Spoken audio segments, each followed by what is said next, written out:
The wind had no name out here. It was not a breeze or a gale. It was simply the land's own breath, a constant, scouring presence that had been shaping the Wyoming territory long before any man had thought to draw a line on a map and call it a border. It carried the scent of sage and dust and the deep, cold smell of stone. For 3 days, it had been Alora's only companion, a relentless whisper against the thin fabric of her dress, a thief that stole the warmth from her skin and the moisture from her lips. She had stopped trying to remember which way was east or west. The sun rose behind her and set before her, and that was enough. The real compass was the ache in her heart, a dull, throbbing thing that pointed away from a town called Redemption, a name so cruel in its irony she could taste it like rust on her tongue, away from a man whose hands knew only how to possess, whose voice could turn a promise into a cage, away from the ghost of the girl she had been, a girl who had once believed in such promises. Her journey had begun with a frantic, moonless flight, a stolen horse, and a small satchel of bread and dried meat. The horse had gone lame 2 days ago, a sorrowful, final look in its brown eyes as she'd unburdened it and whispered a thank you. The food had run out that morning. Now, there was only the walking. Her feet, wrapped in worn leather boots that were not her own, were a symphony of blisters and bruises. Each step was a negotiation with the pain, a small, stubborn victory against the vast, indifferent landscape. The land itself was a character in her suffering.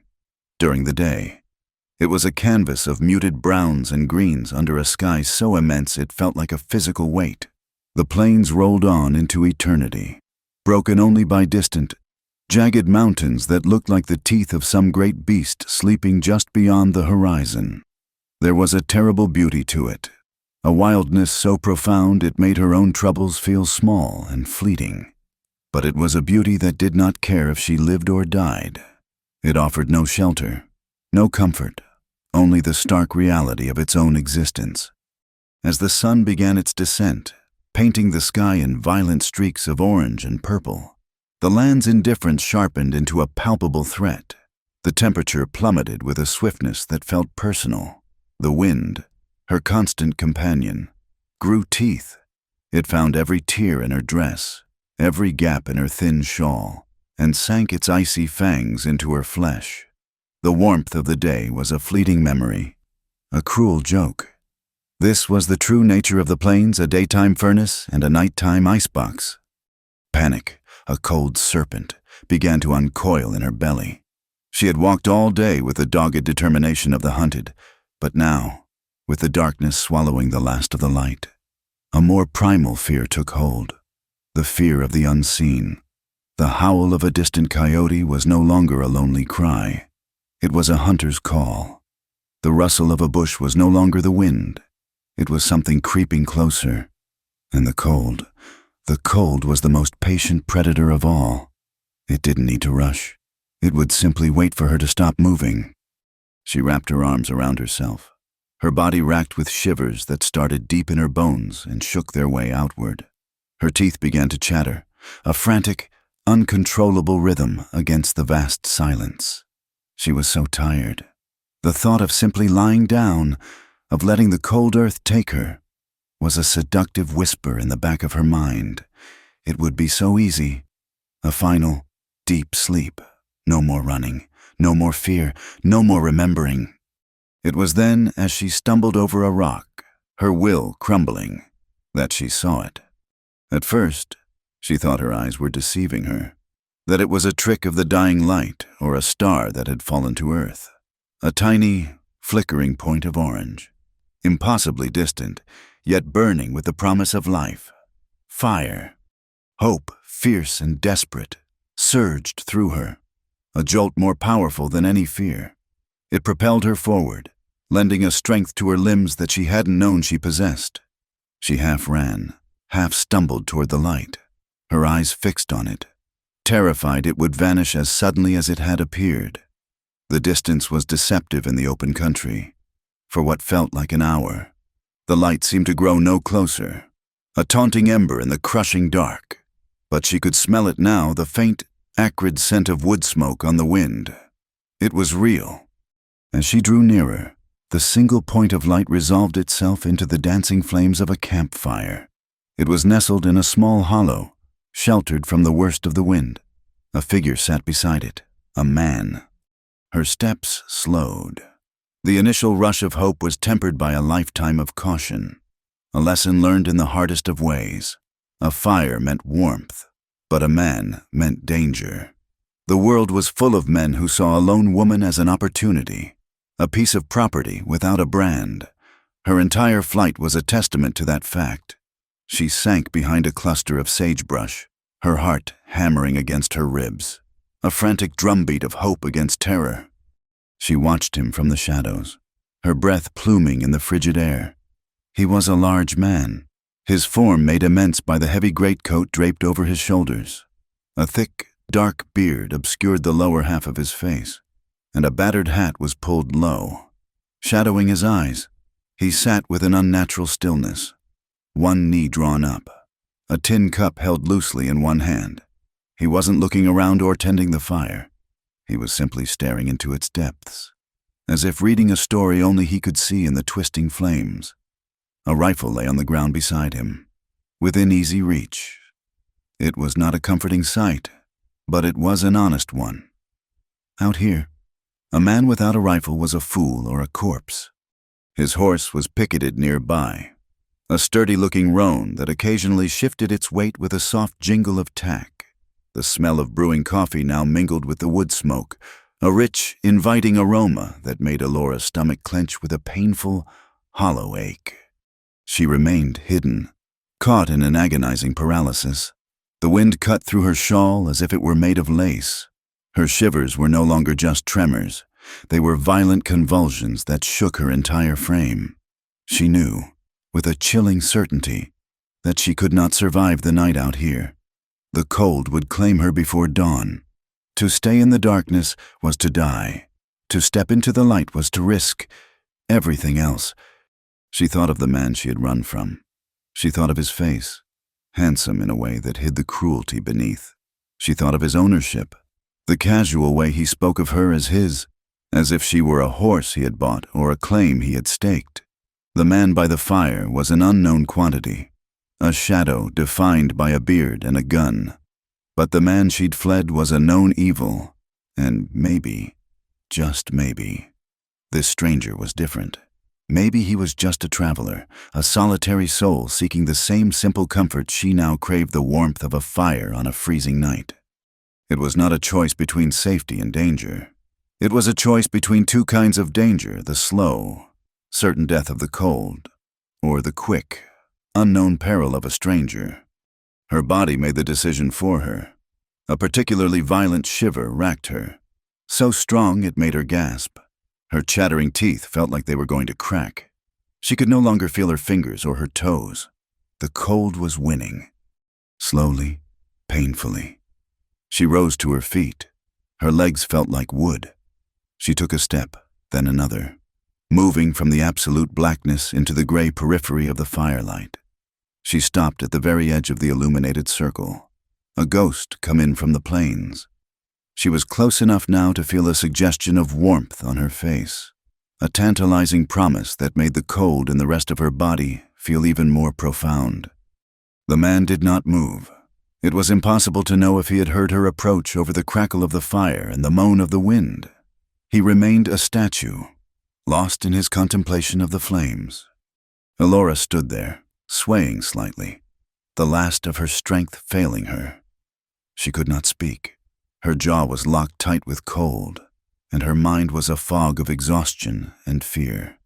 All she could do was stand on the precipice of his small circle of warmth, a beggar at the gates of life itself, and pray that he was not a monster. Pray that he had a sliver of kindness in him. Pray that he would see her not as a prize, but as a person freezing to death. The seconds stretched into an eternity. The fire popped, sending a shower of sparks into the night sky. The man's horse snorted softly, and still, he did not move. Finally, as if sensing a change in the air, he lifted his head. He didn't turn quickly or with alarm, but with a slow, deliberate motion. His face was still mostly in shadow, but she could see the glint of his eyes as they fixed on her. They were not cruel, not predatory. They were just watchful, weary. He took in her torn dress, her trembling form, the desperation etched onto her face. He saw it all in a single, sweeping glance. He said nothing. He made no gesture. He simply held her gaze from across the fire, a silent, inscrutable figure who held her immediate fate in his calloused hands. And Elora stood in the biting Wyoming wind, on the edge of a stranger's fire, her teeth chattering so loudly it felt like the only sound in the world. For a long moment, the world shrank to the space between them, a chasm of firelight and crackling silence. The man's eyes, shadowed beneath the brim of his hat, held her pinned. They were the color of the winter sky just before a storm, a flat, hard gray that seemed to absorb the light rather than reflect it. He was reading her. She knew, not like a page in a book, but like a tracker reads the dirt. He was seeing the desperation that had worn pathways of grime on her cheeks, the wild fear in her eyes that no amount of exhaustion could completely extinguish, and the fine, incessant tremor that was not just of the body, but of the soul. Elora felt stripped bare under that gaze, more naked than if she'd had no dress at all. She was a problem that had wandered out of the darkness. In her experience, men dealt with problems in one of two ways: they ignored them, or they broke them for their own use. She braced herself for either. For him to turn his back and resume his vigil with the fire, leaving her to freeze, or for the glint of something uglier to surface in his eyes. But neither happened. His expression remained unreadable, a stony mask carved by weather and hardship. The silence stretched, pulled taut by the whining of the wind. It was a silence that demanded something of her, an explanation, a reason for her intrusion into his solitude. He was not going to make this easy. He was a closed door, and if she wanted it to open even a crack, she would have to be the one to knock. She drew a breath, and the frigid air seared her lungs. Her throat was a knot of dust and fear. She had to force the words out, pushing them past a jaw so stiff with cold it felt brittle. They came out as a fractured, airy rasp, a sound so fragile she feared the wind would snatch it away before it could cross the fire. I'm cold. It was the simplest truth in the world, and the most profound admission of vulnerability she could make. It was a plea, a surrender, a laying down of all her defenses. She had nothing left to barter with, no strength left to fight. All she had was this one, desperate truth. The man's gaze did not soften. His expression did not change. For a heartbeat, she thought her words had been meaningless, just another sound lost in the great, empty dark. She felt a final, crushing wave of despair begin to wash over her. This was it. This was where she would die. A few feet from a warmth she could not have. Then he moved. It was not a sudden action. Every motion was deliberate, economical, as if he had long ago learned not to waste an ounce of energy. He did not look at her. His eyes dropped back to the ground beside him. With one leather-gloved hand, he reached for a bundle lying near his saddle. It was his bedroll, a thick cylinder of canvas and wool bound with leather straps. He laid it on the ground between himself and the fire. His fingers, surprisingly nimble in their coverings, worked the buckle of a strap. A low hiss of leather on leather broke the silence. He untied the second strap and then, with a single, fluid motion, he pushed the heavy top layers of the bedroll to one side. He created an opening, an empty space in the nest of warmth he had made for himself. He did not speak. He did not look up at her. He did not pat the ground or make any inviting gesture. He simply opened the space, and then his hand fell away, returning to rest on his knee. His attention seemed to drift back to the fire, as if the matter was concluded. It was an invitation offered in the language of the wilderness, direct, practical, and utterly without sentiment. There were no words to misinterpret, no promises that could be broken. There was only the thing itself, A space, warmth, an offer of survival.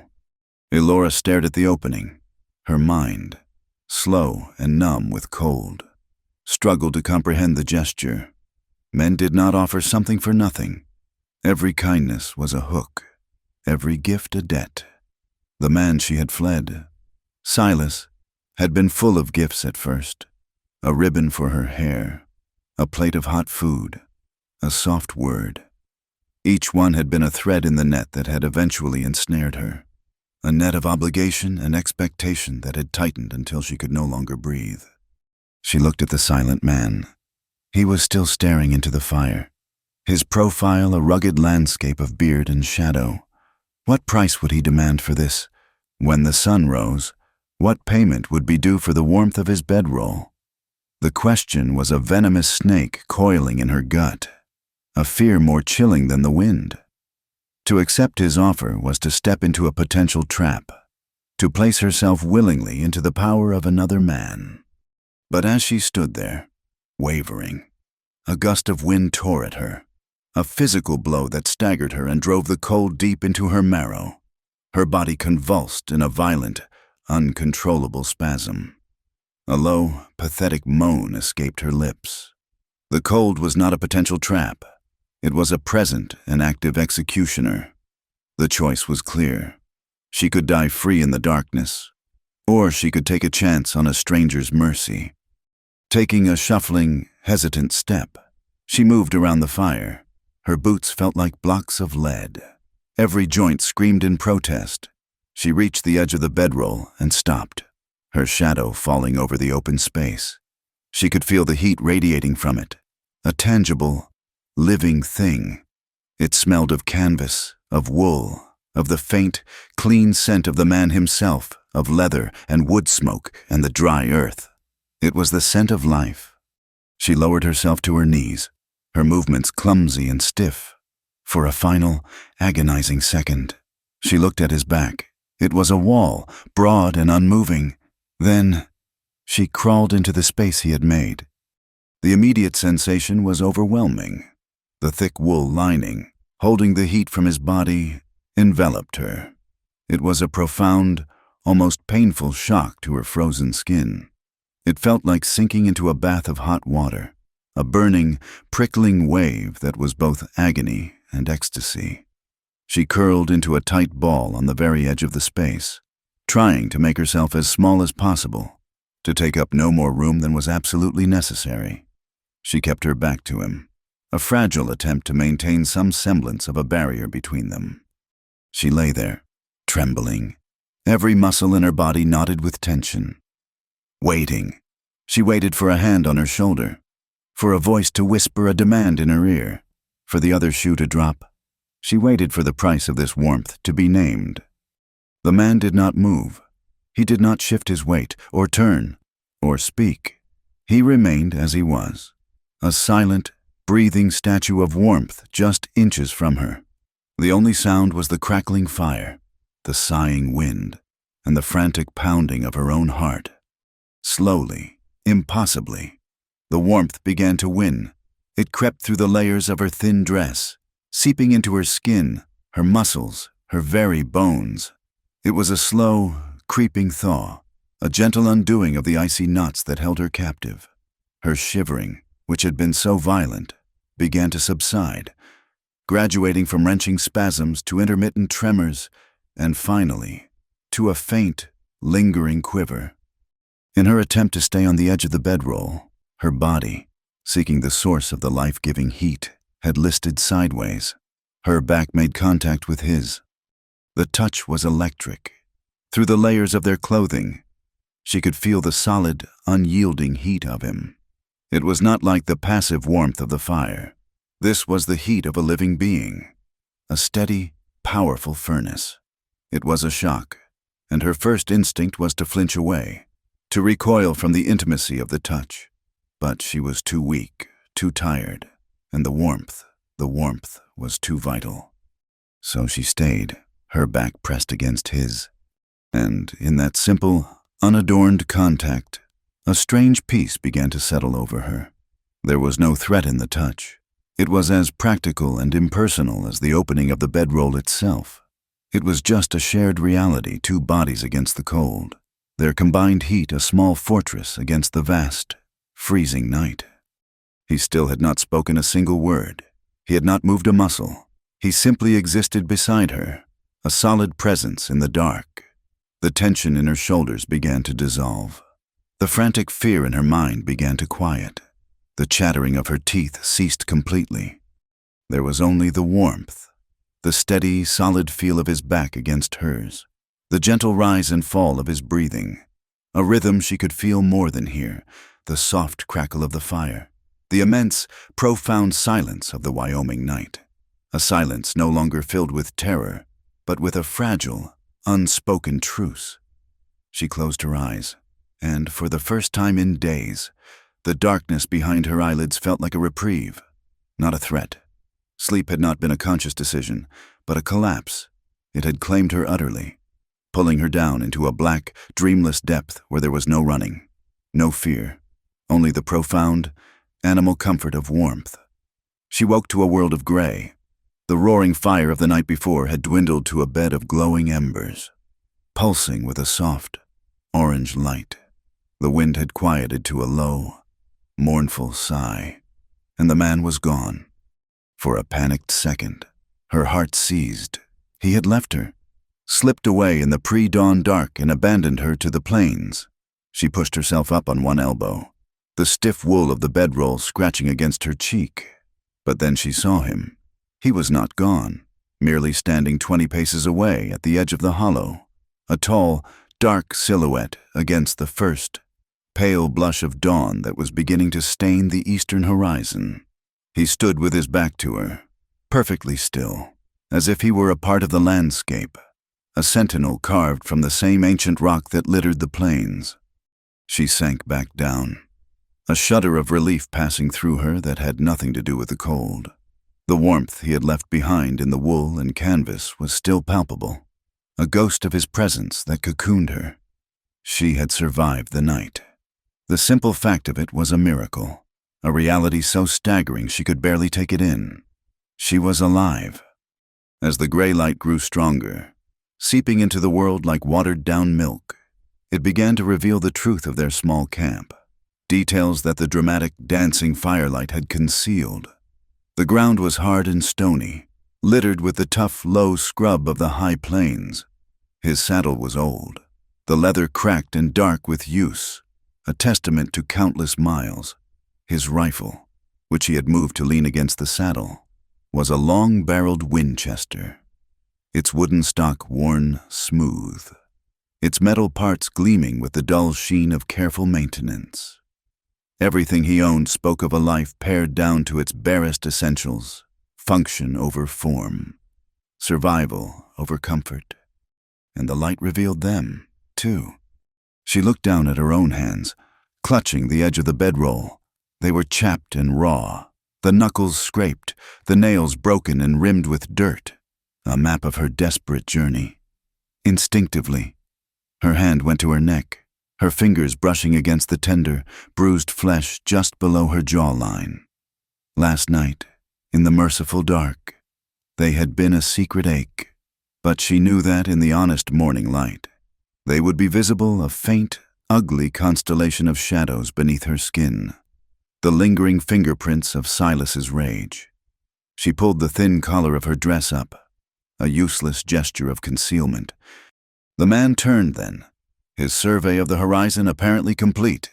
He walked back toward the fire, not with a stride, but with a slow, rolling gait that spoke of long hours in the saddle. He moved with a quiet purpose, his worn boots making almost no sound on the hard earth. As he crouched by the embers, the strengthening light caught him, and for the first time, Elora could see his face more clearly. It was a hard face. The beard was thick but trimmed, not the wild tangle of a madman. It could not hide the harsh lines etched around his eyes and mouth, lines carved by sun and wind and a life that had offered few reasons to smile. There were streaks of gray in his dark hair and beard, though he did not seem to be an old man. His age was impossible to guess. The plains had a way of weathering a man. making a 30-year-old look 50.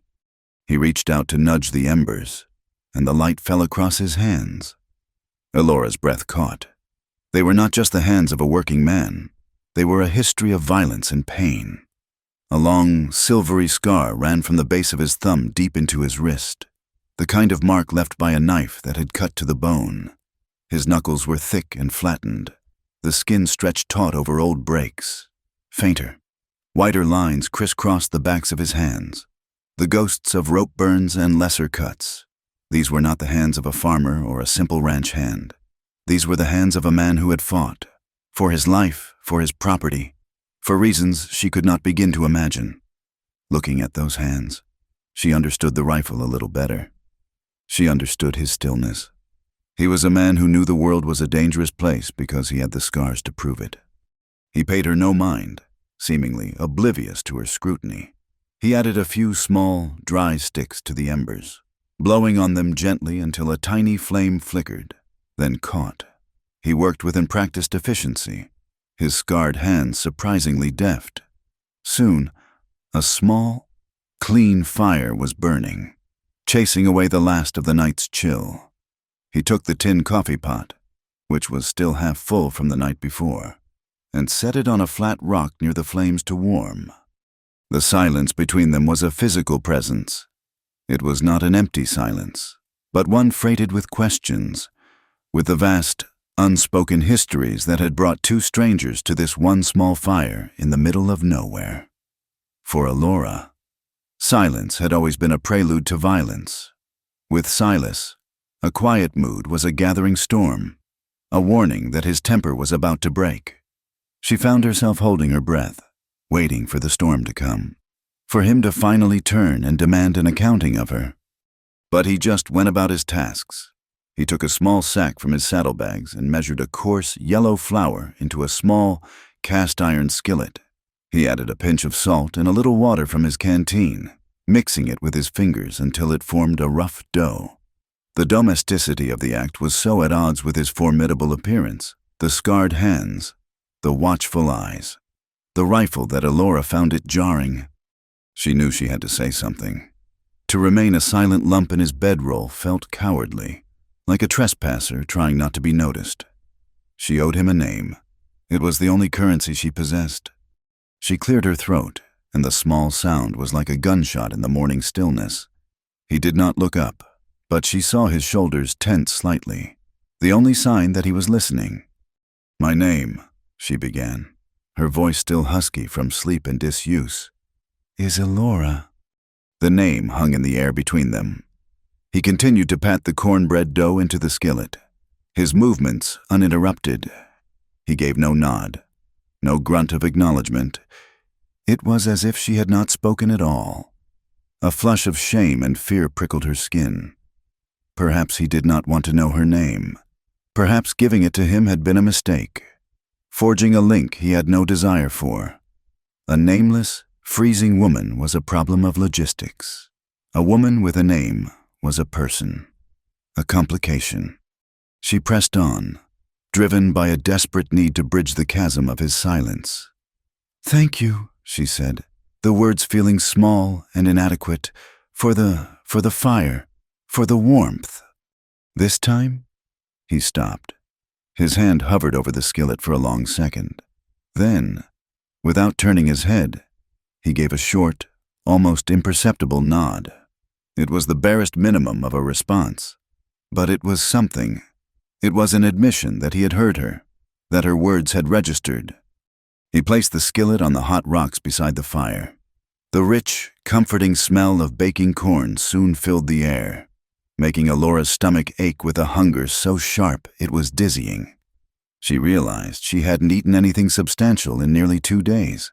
The smell of the bread was both a promise and a torment. She watched him, trying to piece together the man from these few silent actions. He was self-contained, a world unto himself. He did not seem to need or want anything from her, or from anyone. The thought was both comforting and deeply lonely. His silence was a wall, and she had no idea what it was meant to keep out, or what it was meant to keep in. When the cornbread was done, golden brown on one side and blackened in spots from the fire. He used the tip of his knife to slide it out onto the tin plate he'd used as a cutting board.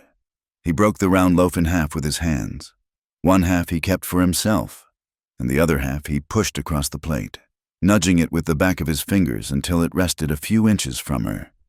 He poured coffee into his tin cup and began to eat his portion of the bread, tearing off chunks and chewing slowly, his eyes once again fixed on the flames. Elora stared at the bread. It was a simple offering, a piece of fried dough, but it felt like a sacrament. He could have eaten it all. He could have offered her the smaller piece, but he had split it evenly, a silent declaration of fairness. After her fumbling attempts at conversation had been met with a wall of silence, this simple act of sharing food spoke more loudly than any words could. It said, "I see you. I acknowledge your hunger. Eat." Slowly, she reached out and took the bread. It was hot, and the rough texture of the crust felt wonderful against her cold fingers. She brought it to her lips and took a bite. It was plain, made with only flour, water, and salt, but it was the most delicious thing she had ever tasted. It was the taste of survival, the taste of a kindness so unexpected it brought tears to her eyes. She bowed her head, hiding her face as she ate, hoping he would not see the moisture on her cheeks. She ate slowly, savoring every crumb, making it last. It was more than just food. It was a fragile thread of trust, spun in silence in the cold light of dawn. The cornbread was gone, and the coffee, and the small fire was once again being allowed to fade into a bed of ash. The meal had settled in Elora's stomach, a warm, heavy anchor that both grounded and emboldened her. It was the first real nourishment she'd had in days, and it was doing more than just quieting her hunger. It was rekindling a flicker of strength in her soul. The man began to move about the camp with the same silent, methodical purpose he applied to everything. He rinsed his plate and cup with a splash of water from his canteen, then stowed them in his saddlebags. He kicked dirt over the last of the embers, his movements precise and final. There was an air of departure about him, an unmistakable packing of his life back into the leather and canvas containers that seemed to be his only home. With each completed task, a new kind of panic began to build in Elora. The immediate fear of freezing to death had been replaced by a more complex anxiety. He had saved her. He had given her warmth and food. And in return, she had offered him nothing but her name, which he had promptly ignored. Now, it seemed, his duty was done. He would saddle his horse and ride away, and she would be left exactly where she had been before, only with a full stomach and a night's rest to her name. She would be alone again in the vast, uncaring wilderness. She couldn't let that happen. She couldn't be a passive recipient of his charity. She had to be useful, to contribute, to give him a reason not to see her as dead weight to be abandoned at the first opportunity. She looked at his canteen, then at the empty coffee pot. "I can get water," she said. Her voice was stronger now, clearer. He was cinching his saddle and didn't look at her, but he stopped what he was doing for a moment. He gave another one of his curt, almost imperceptible nods, then gestured with his head toward a line of low, sparse greenery a few hundred yards from the hollow, a creek. He passed her the empty coffee pot and his canteen. Their fingers did not touch, but the transfer of the objects felt significant, a delegation of a task, a small, unspoken acknowledgement of her presence as something other than a guest, clutching them like treasures. She started walking. Her body was a chorus of aches. Her feet throbbed in protest, and the muscles in her legs and back were stiff and sore from days of walking and a night spent curled on the hard ground. But the pain was a reminder that she was alive, that her body was still her own. The sun was higher now, a pale, watery disk in the vast sky, and its light cast long, sharp shadows across the plains. The world felt clean and new, washed by the cold of the night. She could hear the chirping of a bird somewhere, a sound so normal and cheerful it seemed to belong to another world. The creek was more of a stream, a narrow ribbon of water cutting a shallow path through the prairie. It ran clear and swift over a bed of smooth, multicolored stones. A few hardy willow shrubs clung to its banks, their thin leaves trembling in the slight morning breeze. It was a place of life in the midst of the stark, dry land. She knelt at the water's edge, the damp, cool earth a welcome sensation through her worn boots. First, she filled his canteen, screwing the cap on tight. Then she submerged the coffee pot, enjoying the musical gulping sound it made as it filled with the cold, clear water. She set them both safely on the bank and then looked at her own reflection. The woman who stared back was a stranger. Her face was smudged with dirt and pale with exhaustion, her eyes wide and haunted. Her hair was a tangled, matted mess, full of twigs and dust. She saw the dark, ugly marks on her neck, stark against her pale skin. A wave of shame washed over her. She looked like what she was, a stray, a runaway, something broken and discarded. Impulsively, she cupped her hands and plunged them into the stream.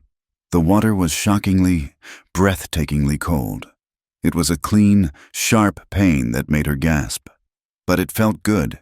It felt real. She splashed the water on her face, scrubbing at the grime, washing away the trail dust and the lingering feeling of Silas's presence. She drank deeply, the icy water a balm to her parched throat. It was a small baptism, a reclamation of herself. She was bent over the stream, her hair dripping, the cold water making her skin tingle. When she felt it, a change in the air, the feeling of being watched. She froze, her hands still in the water. Every instinct screamed at her.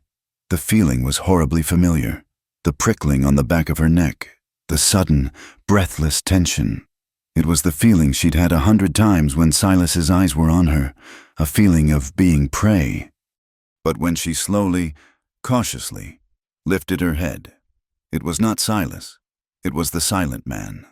He was standing on the slight rise where they had camped, not far from where she had first seen him the night before. He was simply standing there, his arms crossed over his broad chest, watching her. Her heart began to pound, a slow, heavy drumbeat in her chest. But the fear was different this time. It was not the sharp, gut-wrenching terror she associated with being watched. This was something else entirely. His face was in the full light of the morning sun, and she could see his expression clearly, and it stopped her cold. He was not looking at her body. His gaze was not roaming over her form, assessing her curves or the wet fabric of her dress clinging to her skin. It was fixed on her face, on her eyes, and the look in his own eyes was one of raw, unguarded intensity. It was a look of profound and weary assessment, but not of a physical object. He was looking at her, at the person inside the dirt-stained dress. She saw no hunger in his eyes, no lust, none of the possessive fire she knew so well. Instead, she saw a deep, abiding sadness. She saw a caution that went beyond mere prudence, a barrier erected by old and terrible wounds. It was the look of a man who had seen the absolute worst of the world, who had perhaps participated in it, and who no longer expected anything good to come from it. It was the look of a man who had been betrayed so many times that trust was a foreign country he never planned to visit again. He was looking at the bruises on her neck, she realized, and at the haunted expression in her eyes that she had just seen in her own reflection. And in his gaze, she did not see judgment or morbid curiosity. She saw a flicker of something that looked unnervingly like recognition. It was as if he was looking at a reflection of his own pain, a different verse of the same sad song. He was not a predator studying its prey. He was a survivor, marked by his own battles, recognizing another survivor in the wild. In that one, long, silent moment, more passed between them than could ever be contained in words. The wall of his silence was still there, but for the first time, she could see a crack in it, a small window into the man behind the scars and the silence, and it made her brave. She stood up slowly, her hands dripping at her sides. She held his gaze, refusing to be the first to look away. The distance between them was 100 yards of open space, but it felt as close as a whisper. The question rose in her unbidden, born of a sudden, fierce need to know the man who had looked at her and seen not a thing to be used, but a soul that was hurting. She had to raise her voice slightly to carry across the distance. It came out clear and steady, without a tremor. "What is your name?" The world seemed to hold its breath. The birdsong ceased. The wind died down. There was only the sound of the gurgling stream and the vast, empty silence of the plains. He did not answer immediately. His expression flickered, the window slamming shut. His gaze broke from hers, and he looked away, toward the distant, hazy mountains. He looked like a man weighing a decision of immense gravity. A name was a handle, something for the world to grab onto. A name was a piece of the past, a link to a life he had perhaps tried to leave behind. To give it away was an act of trust, a risk he was clearly not accustomed to taking. Elora waited, her heart in her throat. She had overstepped. She had pushed too hard against his solitude, and now he would retreat completely. He would turn, she thought, and walk to his horse and ride away without a backward glance, leaving her question to be scattered by the wind. He stood like that for a long, stretched-out moment, a statue in the vast landscape, at war with himself. Then, he let out a slow breath. He turned his head back toward her, his eyes finding hers again across the space.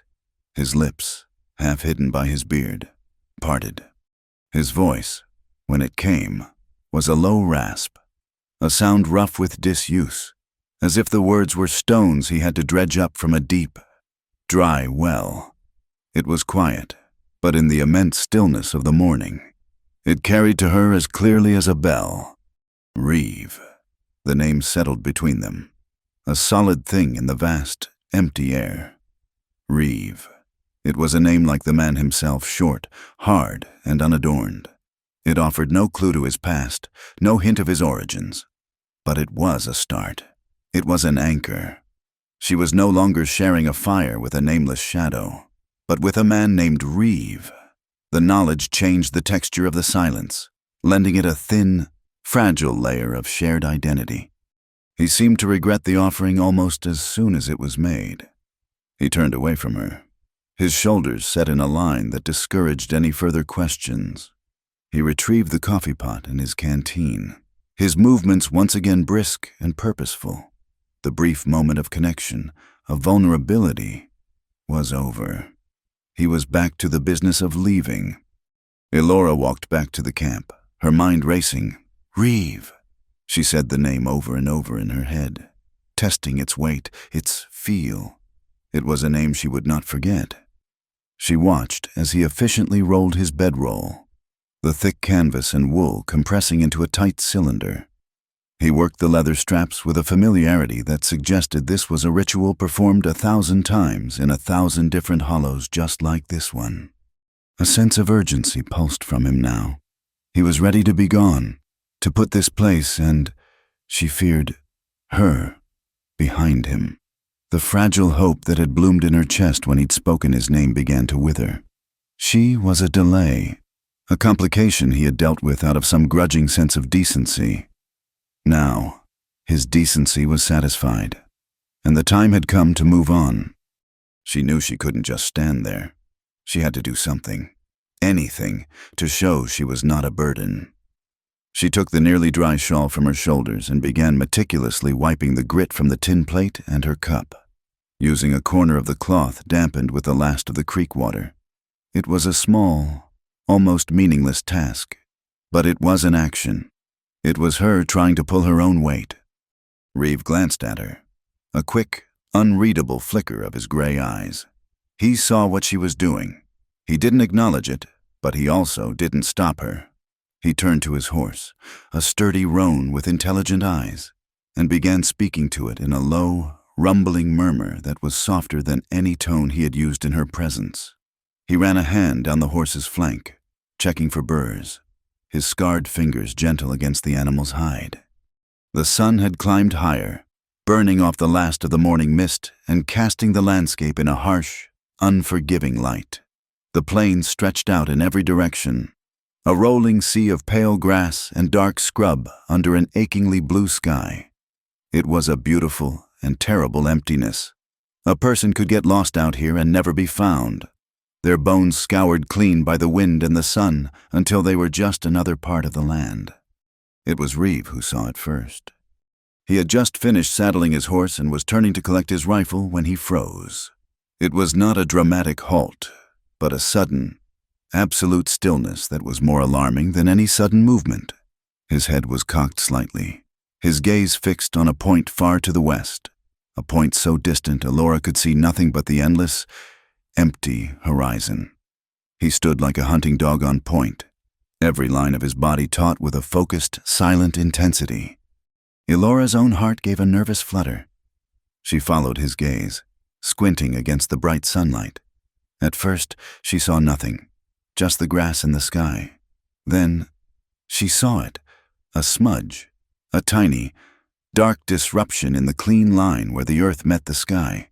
It was so small, it could have been a trick of the light, a shadow from a passing cloud. But it wasn't moving like a shadow. It was moving with a slow, deliberate purpose. It was moving toward them.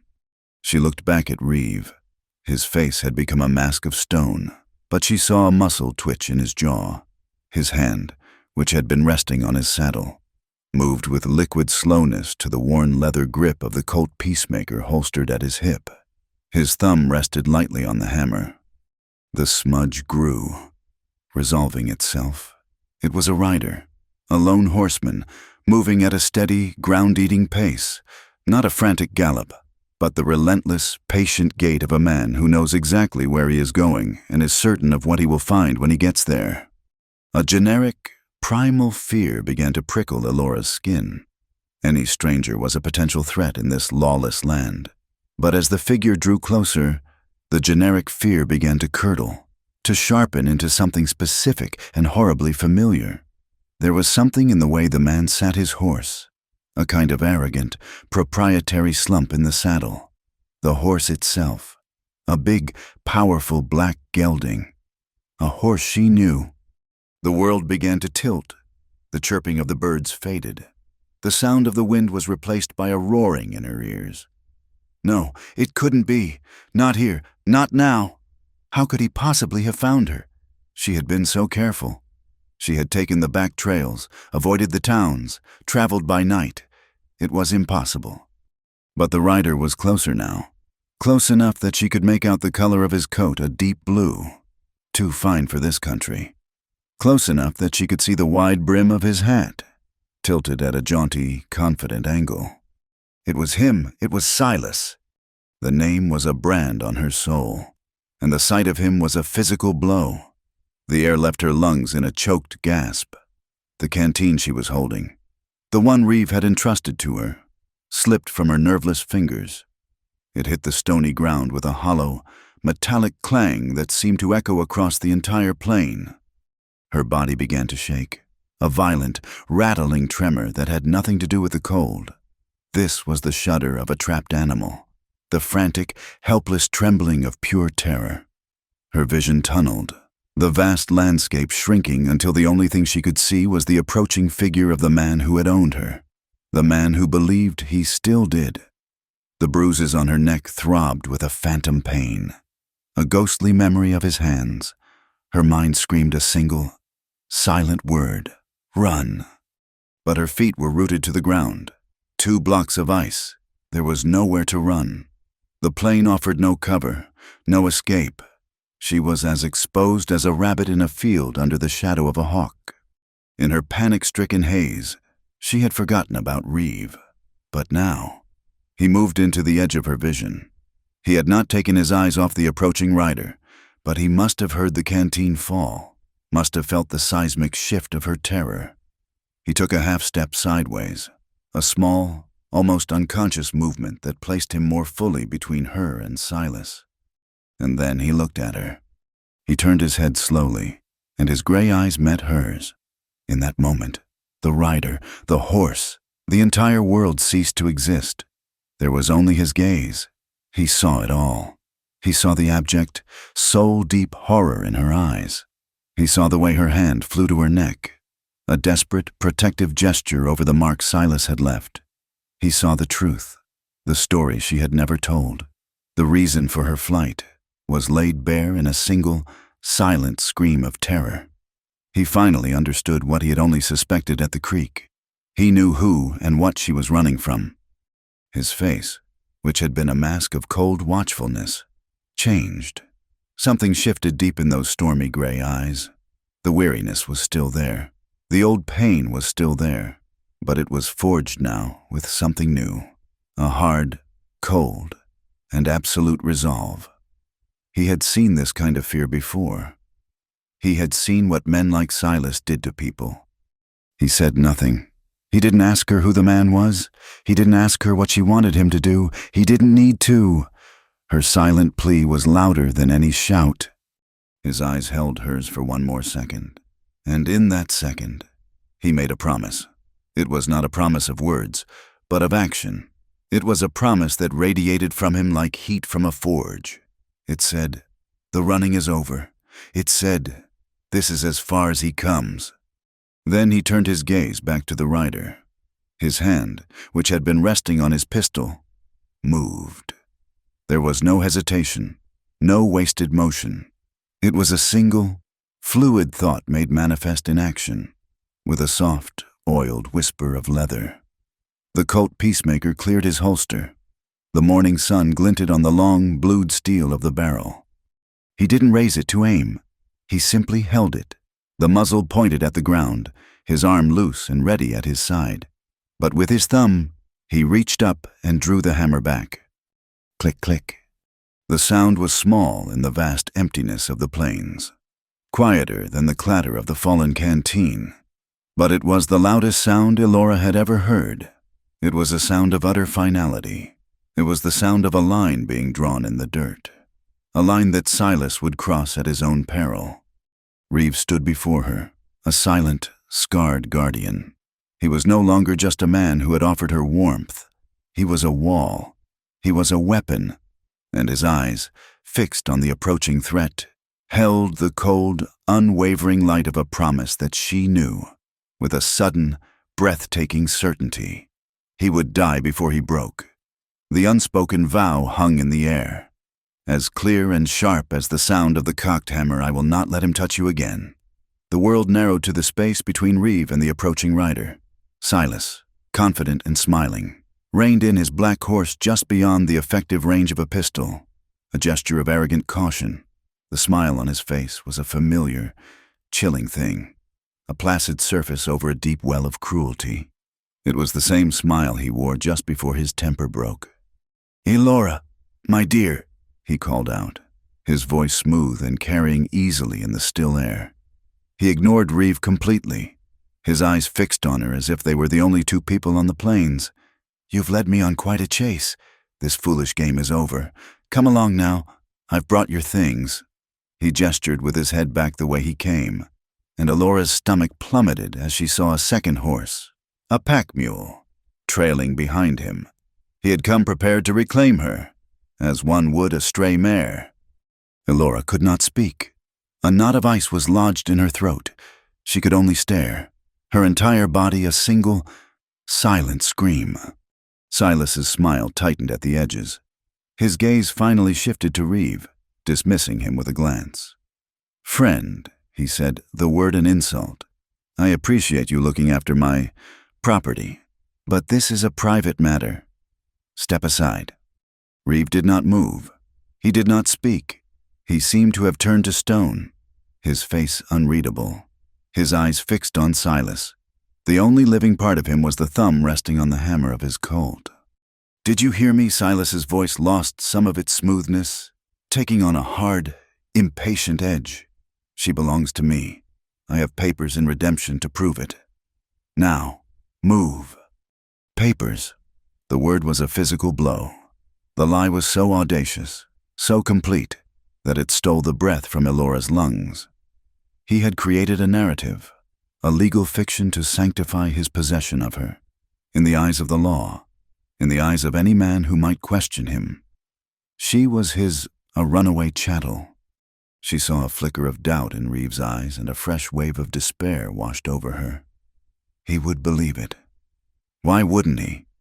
It was her word against a man who looked prosperous, who spoke of legal papers. Reeve would step aside. He had to. He was one man, a drifter with nothing but a horse and a rifle. He wouldn't die for a nameless woman he'd met less than a day ago. But Reeve's gaze shifted back to her, and what he saw there, the utter, soul-shattering truth of her terror, seemed to erase any doubt Silas's words might have planted. He had read her story in the bruises on her neck and the fear in her eyes, and that was a testimony more powerful than any forged document. He didn't waste a single word on Silas. His decision was made. With a movement so fast it was a blur. He brought the Colt up, not aiming at Silas, but at the ground just in front of his horse's feet. The shot was an explosion that ripped the prairie silence to shreds. It was deafening, shocking. Dust and gravel flew into the air. Silas's big black horse screamed in terror, rearing up, its front hooves flailing at the sky. Silas, taken completely by surprise, cursed and fought for control, sawing at the reins. It was the only diversion Reeve needed. Now he grunted, his voice a low, urgent command. He grabbed Elora's arm, his grip like iron, and half dragged, half threw her toward his own horse.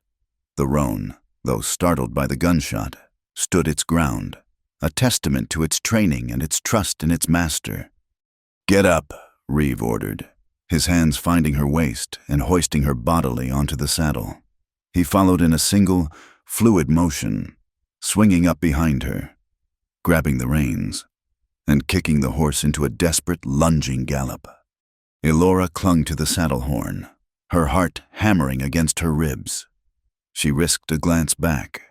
Silas had managed to get his horse under control and was fumbling for his own pistol, his face a mask of incandescent rage. A second shot rang out, and she heard the whine of a bullet passing terrifyingly close over their heads. Reeve leaned low over the horse's neck, urging it on, his body a shield behind hers. "Hold on!" he yelled over the thunder of the hooves and the rush of the wind.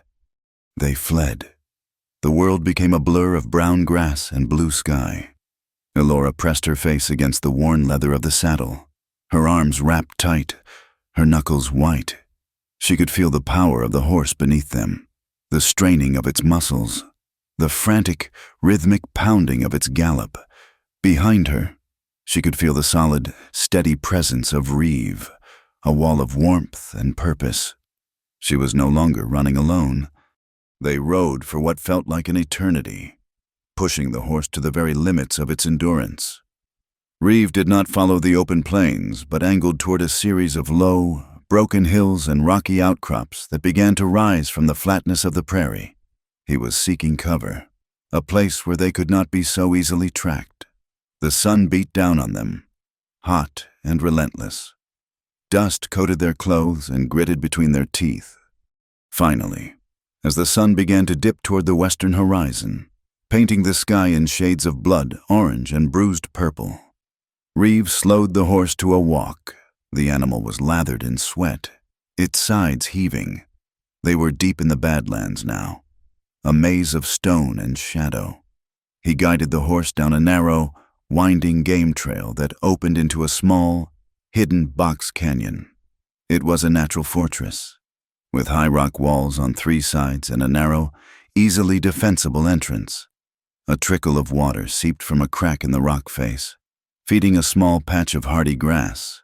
It was a sanctuary. Reeve slid from the saddle, his movements stiff with exhaustion. He reached up to help Elora down, his hands closing briefly on her waist. She stumbled as her feet hit the ground, her legs weak and trembling, and he steadied her with a hand on her arm. The touch was impersonal, practical, but it sent a tremor through her. "We'll rest here for the night," he said, his voice low and tired. It was the longest sentence he had ever spoken to her. The adrenaline that had sustained her throughout the frantic escape drained away, leaving behind a profound, bone-deep weariness and a cold, creeping dread. Silas was still out there. He was hunting them. His pride had been wounded, his authority challenged. He would not give up. He would track them to the ends of the earth. As dusk settled in the canyon, turning the rock walls from orange to deep purple, Reeve built a fire. He chose a spot tucked against an overhang of rock, a place where the light would be concealed from anyone passing by the canyon's entrance. He worked with his usual quiet efficiency, but there was a new tension in his shoulders, a constant, watchful quality to his movements as he scanned the rim of the canyon. He unsaddled the exhausted horse and rubbed it down with a handful of the dry grass, murmuring to it in that same low, comforting tone. Elora watched him, feeling useless and small. He had risked his life for her. He had declared war on a man he did not know, all for a woman who was a stranger to him. The weight of that debt felt crushing. When the fire was crackling, casting a warm, dancing light on the canyon walls, she huddled near it, wrapping her arms around her knees. The night was growing cold, and a shiver ran through her, a tremor that was born of more than just the dropping temperature. It was the aftershock of terror, the psychic chill of her close encounter with the monster she had fled. She felt exposed, fragile, and utterly lost. Reeve finished with the horse and came to sit on the other side of the fire. He didn't look at her, but she could feel his presence, his quiet, formidable stillness. He opened his saddlebags and took out a strip of dried meat and the last of the cornbread from that morning, placing them on a flat rock between them. A silent invitation to eat. She could not eat. Her stomach was a tight, cold knot. She just stared into the flames, seeing Silas's enraged face in the twisting, fiery shapes. After a long, heavy silence, Reeve moved. He reached into his bedroll and pulled out a thick wool blanket. He stood up, walked around the fire, and stopped behind her. Elora flinched as his shadow fell over her, her body tensing for an unwanted touch. But he simply draped the blanket over her shoulders, his scarred fingers brushing her neck for only a fleeting instant.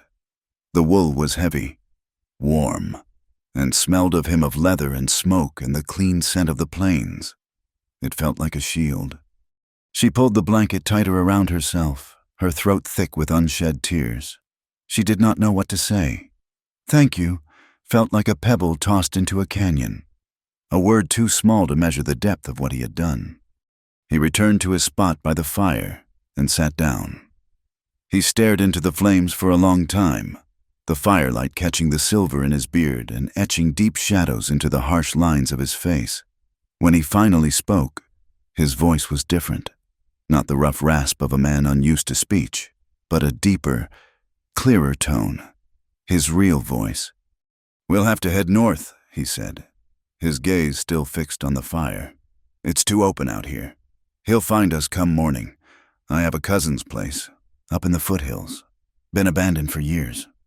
Water in the well, and the cabin's still sound. We can hole up there for a while." It was a plan. It was a future. It was the first time he had spoken the word we. The sound of it was so unexpected, so powerful, that it made her look up from the fire and truly see him. She looked at his worn face, at his scarred hands, at the deadly Colt still resting on his hip, and the question that had been burning inside her since he'd drawn that gun finally broke free. A small, trembling whisper. "Why?" she asked. "Why are you helping me?" He didn't answer right away. The only sounds were the crackling of the fire and the lonely sigh of the wind over the canyon rim. He finally lifted his head, and his gray eyes met hers across the flames. The gaze was direct, unwavering, and stripped of all its earlier defenses. He looked at her for a long, long time, and in the depths of his eyes, she saw a universe of pain and hardship, a landscape as vast and unforgiving as the one that surrounded them. It was the look of a man seeing not just her, but through her, into a past that was his own. When he spoke, his voice was quiet, freighted with the weight of a lifetime of sorrows. "I've done my own share of running." His words fell into the firelight and seemed to hang there, tangible and heavy. "I've done my own share of running." It was not an explanation. It was a confession. It was the key to a door she hadn't even known was locked. in that single, stark sentence, he had dismantled the wall of his silence, not by tearing it down, but by showing her he was a prisoner on the other side of it, too. She suddenly understood that his silence was not a judgment on her, but a shield for himself. His stillness was not indifference, but a form of armor. She did not ask him what he had run from. The question would have been a violation. His scars and the deep, abiding sorrow in his eyes were their own testimony. Whatever ghosts haunted him, they were kin to the one that haunted her. They were both fugitives, not just from the men who pursued them, but from the lives that had wounded them. This shared, unspoken knowledge created a new kind of silence between them, a silence that was not empty, but companionable. It was the quiet of two solitary creatures who had unexpectedly found their own kind in the vast, lonely wilderness. They ate the dried meat and the last of the bread without speaking. Elora's appetite had returned, and the simple, tough food was a comfort. She watched Reeve across the flames. The firelight softened the harsh lines of his face, turning the gray in his beard to silver and warming the storm cloud color of his eyes. She saw him not as a savior or a threat, but simply as a man, burdened and weary, who had chosen to add her burden to his own. The gratitude she felt was so immense it was a physical ache in her chest, a feeling too large for words. As the fire burned down and the canyon sank into a deeper darkness, the temperature continued to plummet. The high country air grew thin and sharp, biting at any exposed skin. The rock walls of their sanctuary seemed to leach the heat from the fire, leaving their small circle of warmth feeling fragile and besieged. Elora huddled deeper into the wool blanket he had given her, but the cold was insidious, a creeping, persistent thing that found its way through the thickest of weaves. Then came a new sound, a soft, tentative patter against the rock overhang above them. A single drop of water hissed as it landed on the hot rocks at the edge of the fire, then another and another. Within moments, a steady, whispering drizzle had begun to fall. The rain was cold and relentless. It wasn't a violent storm, but a quiet, miserable soaking that seemed determined to extinguish the last of their comfort. The fire, which had been their cheerful, crackling heart, began to sputter and smoke. Reeve rose and kicked the remaining burning logs deeper under the overhang, trying to shelter them. But the wind was shifting, driving the rain in at an angle. The flames dwindled, their light retreating until it was just a sullen, orange glow from the embers. The loss of the fire was a profound blow. It was as if their protector had been slain, leaving them vulnerable to the night. The darkness that rushed in to fill the space felt older and more dangerous. The canyon was no longer a sanctuary. It was a cold, damp tomb.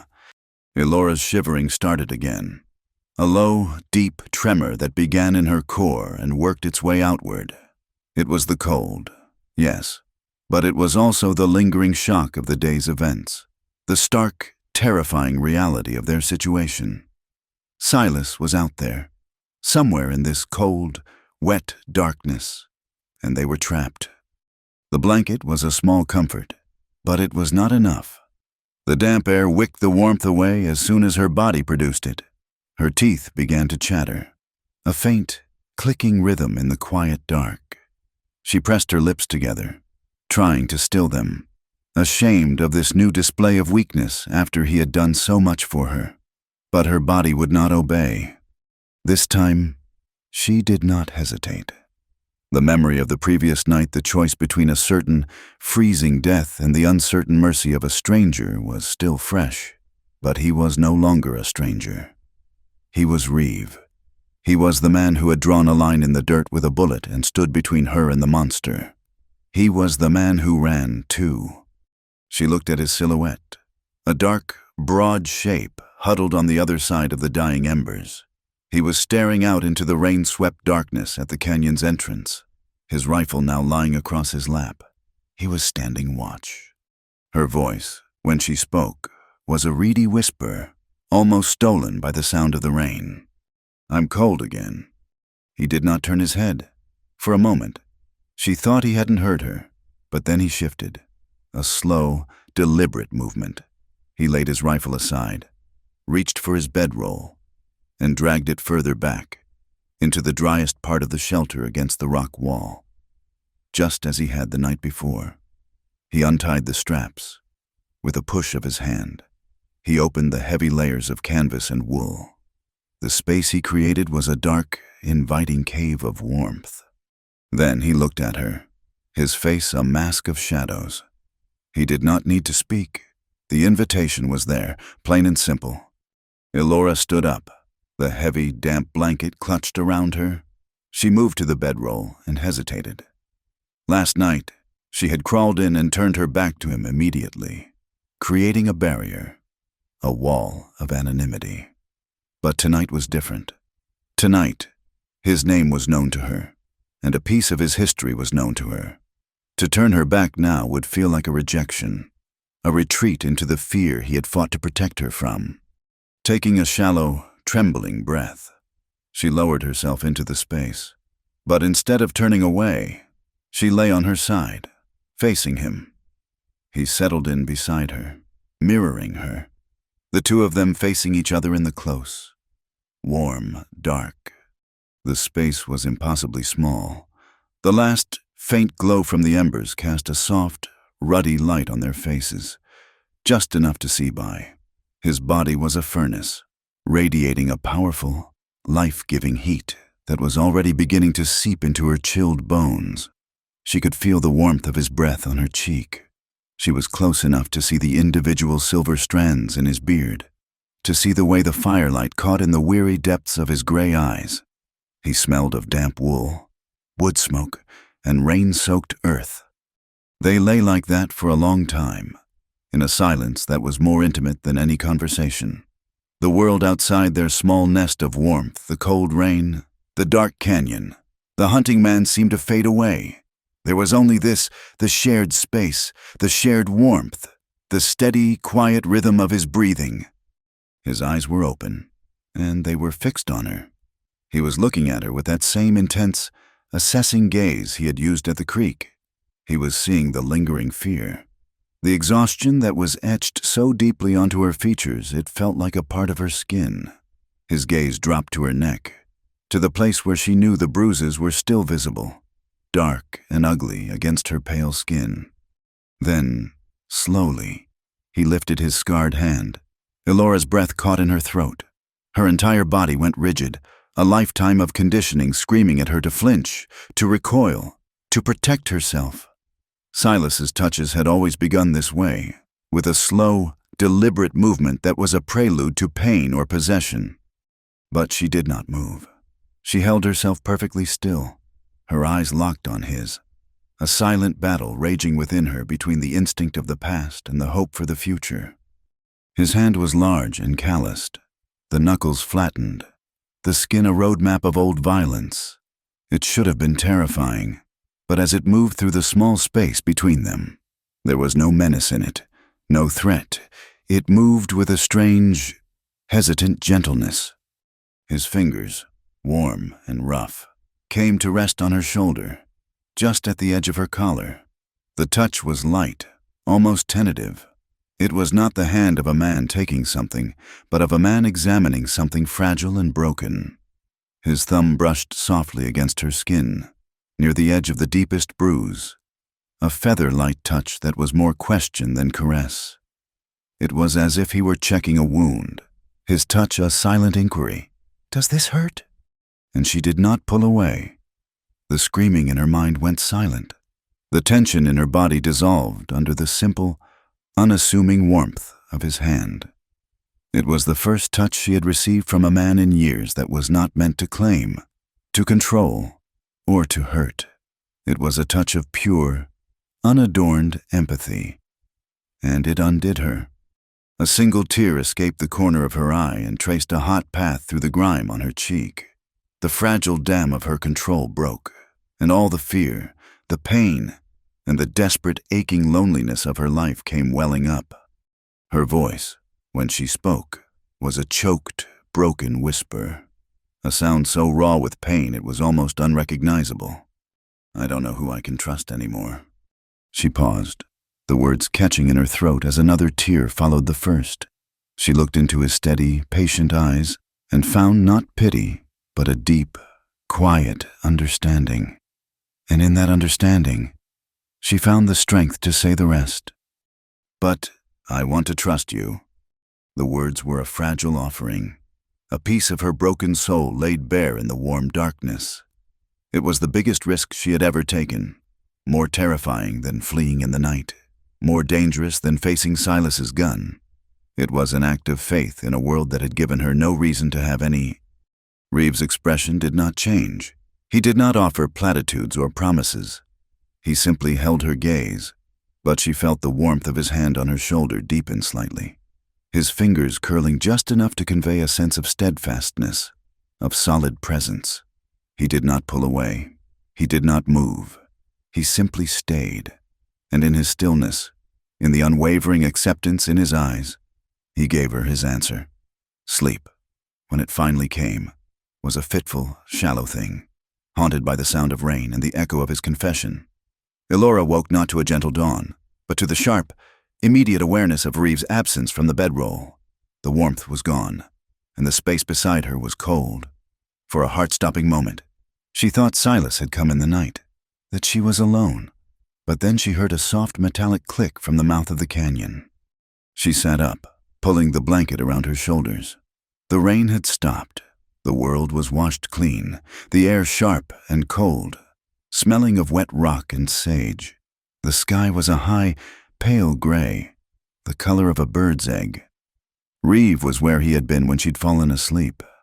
A dark, still figure crouched behind a cluster of boulders at the canyon entrance, his Winchester rifle resting on the rock in front of him.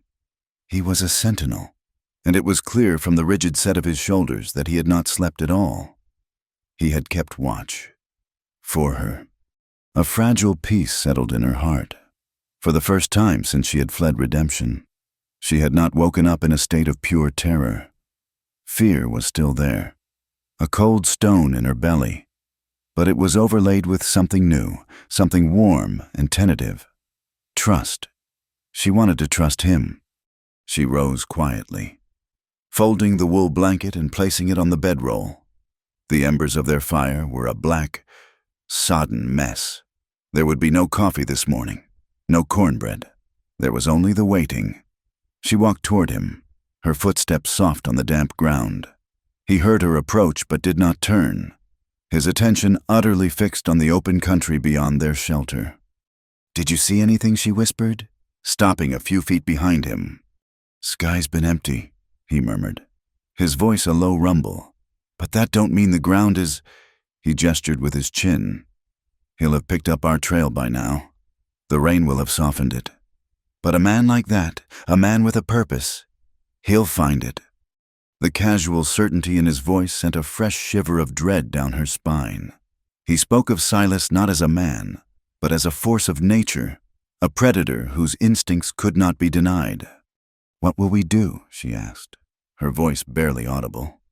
"We wait for better light, then we move. North. We stick to the rocks as much as we can. It's slower going, but it's harder to track." He finally turned his head, his gray eyes meeting hers. They were bloodshot with exhaustion, but clear and hard as agate. "You did good yesterday. You ride well." The unexpected praise was so startling it left her momentarily speechless. It was a simple, practical compliment, but it felt like a gift. He saw her as a partner in this, not just a package to be protected. "My father taught me," she managed to say. He gave a short nod and turned his attention back to the plains. The silence that fell was different from before. It was the silence of two soldiers waiting for a battle, a shared quiet of anticipation and dread. The light grew slowly, painfully. It filled the canyon, chasing the shadows from the high rock walls. And it was in that new, clear light that Reeves saw it, a flicker of movement on the high ridge to the east, the one that formed the canyon's longest wall. It was not the movement of a deer or a coyote. It was the unmistakable glint of morning sun on metal. "Down," he said, his voice a low, sharp hiss. It was not a request. It was a command that bypassed thought and went straight to instinct. Elora dropped to a crouch beside him, her heart leaping into her throat. Reeve didn't need to point. She saw them a second later. 3 figures, silhouetted against the brightening sky on the canyon rim. One was tall and broad-shouldered, his posture radiating that familiar, arrogant confidence. Silas. The other 2 were leaner, harder-looking men, shadows flanking their master. All 3 held rifles. They had not come up the canyon. They had circled around, using the night and the broken terrain to their advantage. They had the high ground. They had them pinned. The canyon was no longer a sanctuary. It was a kill box. "He brought friends," Reeve stated, the words flat and devoid of any surprise. He sounded like a man who had been expecting the worst and was grimly satisfied to be proven right. "Oh, God," Elora breathed, the word a prayer of pure despair. Her fragile bubble of hope burst, leaving only the icy certainty of their doom. They were trapped. This was the end. "No time for that," Reeve said, his voice cutting through her panic like a knife. He looked at her, and his eyes were completely cold. All traces of the previous night's empathy burned away by the immediate, lethal threat. All that remained was a core of pure, pragmatic survival. "There's a fissure in the rock behind us.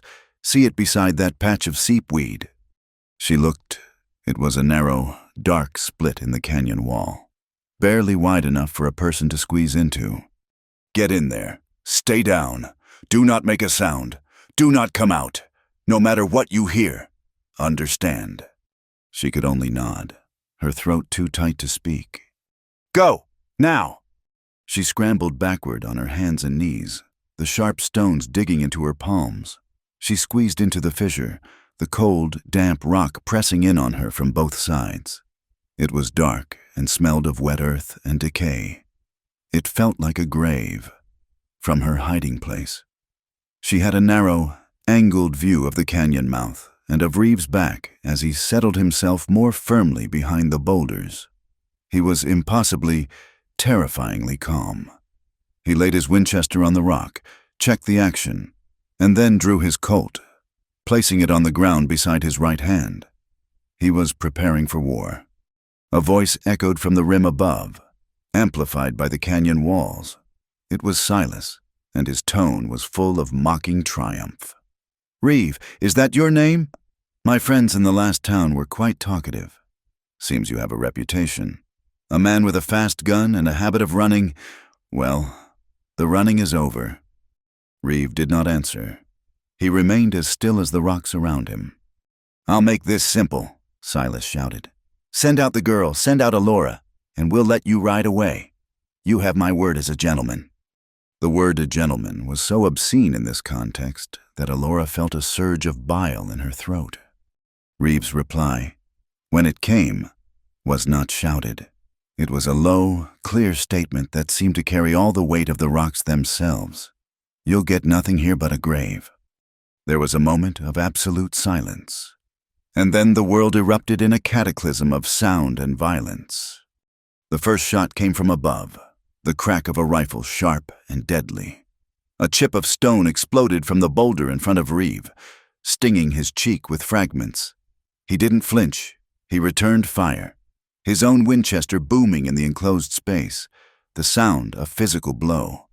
The report was followed by a curse from above. Then the other 2 men opened fire. The canyon became a roaring cauldron of noise. Bullets slammed into the rocks around Reeve, whining and ricocheting with terrifying, unpredictable screams. Dust and stone fragments filled the air. Elora huddled at the back of her crevice, her hands pressed over her ears, her body shaking uncontrollably. Each gunshot was a hammer blow to her senses. The air grew thick with the acrid, sulphurous smell of gunpowder. Through it all, Reeve was a machine of deadly calm. He fired, worked the lever action of the Winchester, fired again. His movements were economical, precise. He never exposed himself for more than a second, using the cover of the boulders with an expert's knowledge.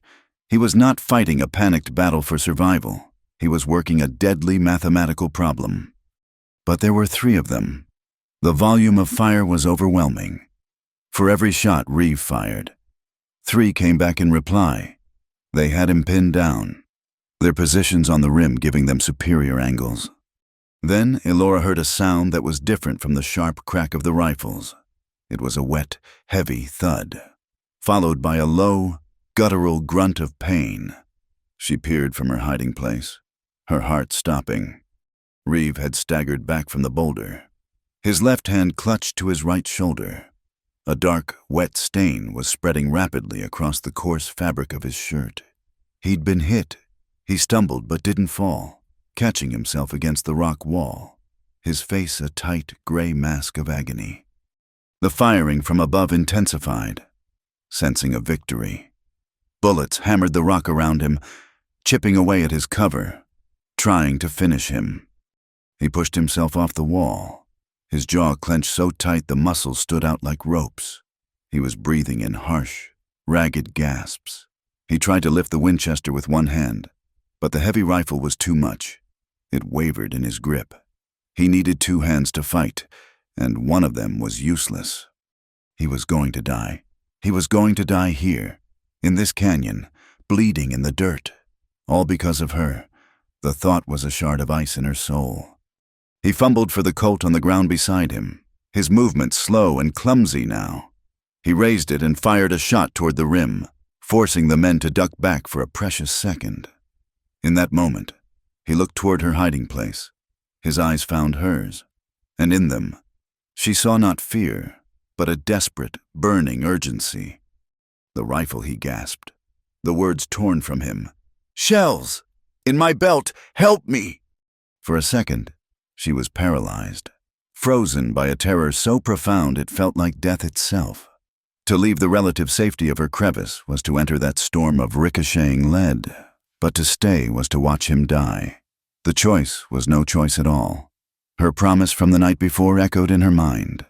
"I want to trust you." Trust was not a passive thing. It demanded action. A new, strange feeling surged through her. An adrenaline-fueled fire that burned away the paralysis. It was not courage. It was a fierce, primal refusal to let this happen. To let Silas win. To let the only man who had ever shown her true kindness die for her. She scrambled out of the fissure and crawled on her belly across the open ground, the 10 feet between her and Reeve feeling like a mile. Bullets shrieked over her head. She reached him and pressed herself flat against the ground beside his legs. "The shells!" he grunted, firing the Colt again to provide cover. Her hands were shaking so violently she could barely control them. She fumbled at the leather loops on his gun belt, her fingers clumsy and slick with a mixture of sweat and his blood. She pulled a brass cartridge free. It felt heavy, alien, a small, deadly piece of metal. "The loading gate," he said, his voice strained. He laid the Winchester on the ground. "On the side, push it in." She saw the small metal flap. With a trembling thumb, she pressed a cartridge into the opening. It was stiff. She pushed harder, and it finally slid home with a click. 1. She reached for another. The world shrank to this single, desperate task. The roar of the guns, the smell of blood. All of it faded into the background. There was only the rifle, the brass shells, and Reeve's pained, ragged breathing beside her. Click, 2, click, 3. "That's enough," he commanded. As she pushed the last shell in, she risked a glance up at the canyon rim. Silas and one of his men were firing down at Reeve's position, keeping him pinned, but the third man, he was gone. A cold spike of pure ice shot through her. Where had he gone? Then she saw him. He was moving along a narrow ledge halfway down the canyon wall, using the scrub and rocks as cover. He was flanking them. He was moving to get a clear shot at Reeve's unprotected side. Reeve, trapped in his firefight with the men above, couldn't see him.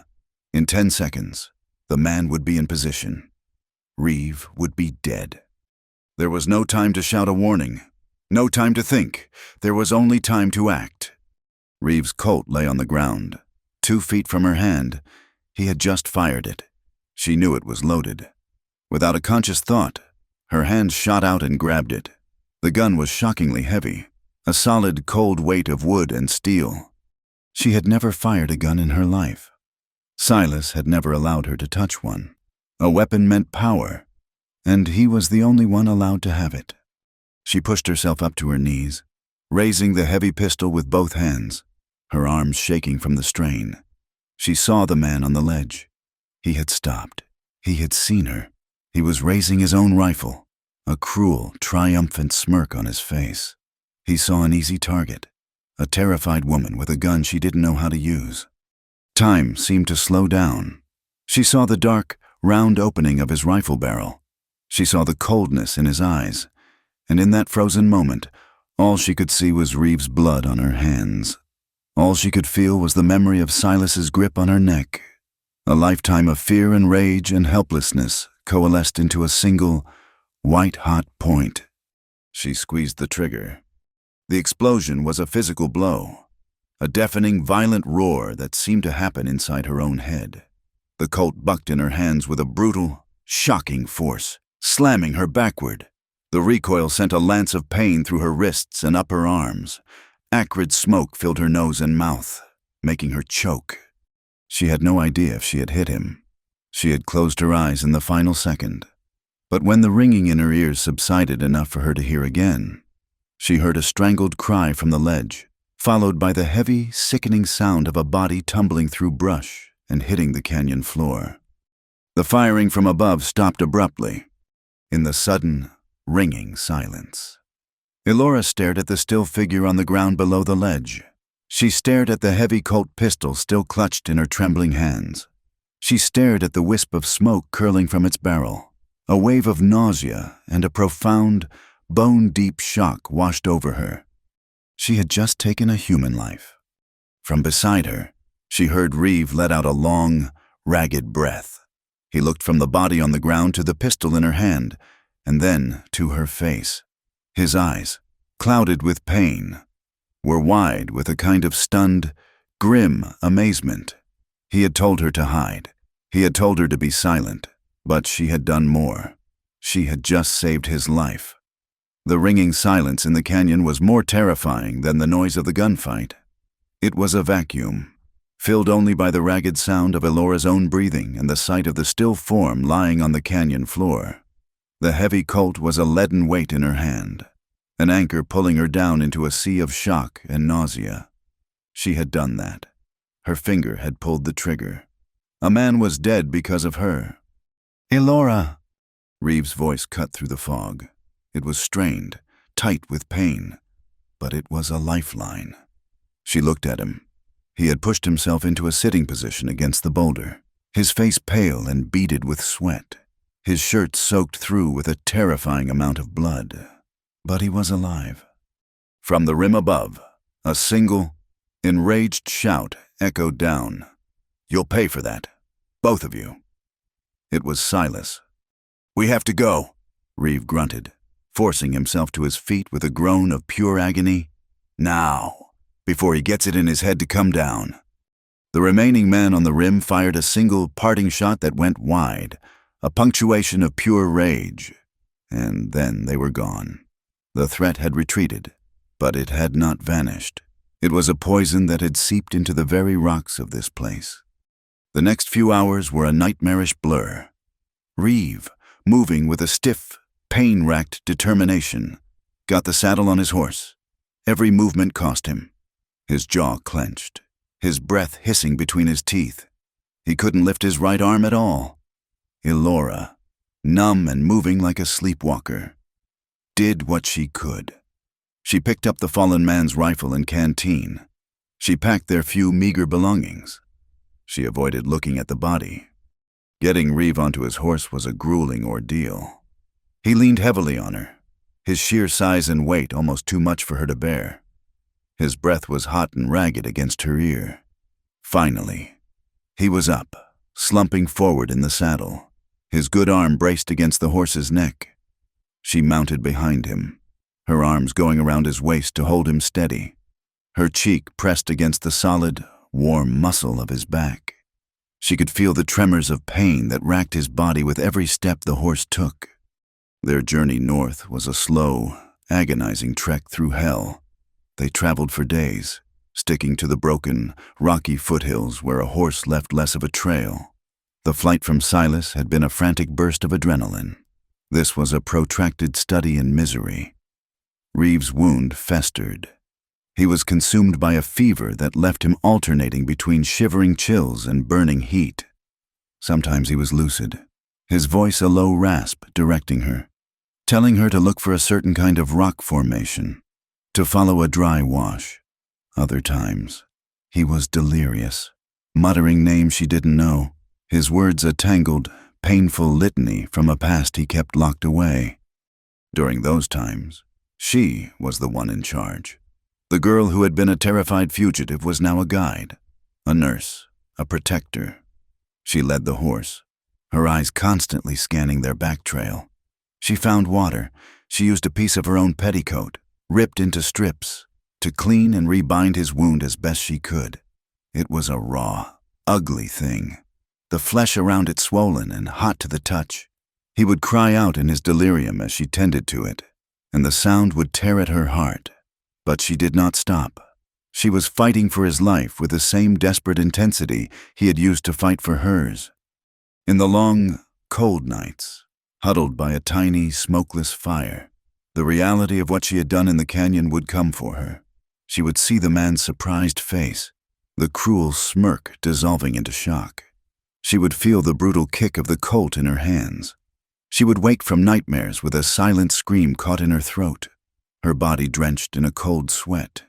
And each time, Reeve, even in his fever, would seem to sense it. He would shift, his hand finding hers in the darkness, his grip weak but present, a silent acknowledgement, a shared burden. On the 5th day, when Elora was beginning to believe they were truly lost, that he would die in this wilderness, he stirred with a moment of clarity. He lifted a trembling hand and pointed. "There," he whispered, his voice a dry crackle. "Through that pass, the cabin." It was nestled in a small, hidden valley, protected on 3 sides by high, pine-covered ridges. A small log cabin, weathered to a silver gray by years of sun and snow. It was dilapidated, with a sagging porch and a stone chimney that had partly crumbled. But it had 4 walls, a roof, and a door. It was the most beautiful thing she had ever seen. The days that followed were a quiet rhythm of healing and hard work. The cabin was a shell, but it was a sturdy one. It was filled with the dust and debris of years of neglect, but it was dry, while Reeve, weak and still feverish, rested on a makeshift bed of pine boughs she'd made near the hearth. Elora began the slow process of turning the ruin into a refuge. She swept the floors with a branch of pine. She patched the chinking between the logs with a mixture of mud and dry grass. She found a rusty bucket and hauled water from the clear, cold well out back. As soon as he could stand without swaying, Reeve was at work. His right arm was still bound tightly to his chest, but with his left, he was relentlessly methodical. He found a stash of old tools in a small shed, a rusty axe, a saw, a hammer. He climbed onto the roof, moving with a painful slowness, and began replacing the rotten shakes. His hammer blows a steady, reassuring rhythm that echoed through the small valley. His work was about structure, about defense against the coming winter. Her work was about life. She found a small, overgrown garden plot behind the cabin where a few hardy herbs still grew wild thyme and mint. She learned to set the snares Reeve taught her to make, and one morning, she caught a rabbit. That night, for the first time, they had a real meal, a thin but savory soup, bubbling in a dented pot she had found on the hearth, filled the small cabin with a warm, inviting smell. She helped Reeve sit up, his back against the wall, and held the bowl for him. He ate slowly, his eyes closed for a moment as he savored the first bite. When he was done, he looked at her, and the gray, wintry coldness that had always lived in his eyes was gone, replaced by a look of profound, weary gratitude. "You're a stubborn woman." "Elora," he said, his voice still rough but gentle. And for the first time since she had left Redemption, Elora smiled. It was not a big smile. It was a small, hesitant, fragile thing, a shy curve of her lips. But it was real, and it felt like a sunrise after a long, dark night. Reeve began to talk more. In the evenings, as they sat by the fire, he would tell her small things. He told her the cousin who had built this place had been a dreamer who'd gone to California in search of gold and never come back. He taught her how to tell the difference between the tracks of a deer and an elk. He spoke of the stars, naming the constellations for her. His stories were never about himself, never about the life that had put the scars on his hands or the ghosts in his eyes. But he was opening a door, letting her see small, safe parts of his world. In turn, she found herself speaking of her own past, the one before Silas. She told him about her father's small farm, about the smell of the apple orchard in the spring, about the mother she barely remembered. She spoke of a life that felt like it belonged to someone else, a dream of a peaceful, ordinary world. Their healing was mirrored in the small, intimate gestures that came to define their days. When his wound pulled and he grimaced in pain, her hand would rest for a moment on his good shoulder, a silent offering of comfort. When she would wake from a nightmare, his voice would be there in the dark, a low, steady murmur until the trembling stopped. One afternoon, as she stood on a rickety chair, trying to clean the high, dusty window, she lost her balance. He moved with a speed that belied his injury, his good arm wrapping around her waist to steady her, holding her securely until she was stable. His touch was firm, protective, and utterly safe. In that moment, held against his solid frame, she knew with a bone-deep certainty that he would never, ever let her fall. The first snow came in the night, a silent, feathery descent that transformed the valley into a world of white and gray. They woke to a profound quiet, the world outside their window muffled and still. The snow was a beautiful, pristine blanket, covering the ugly, hard-frozen ground.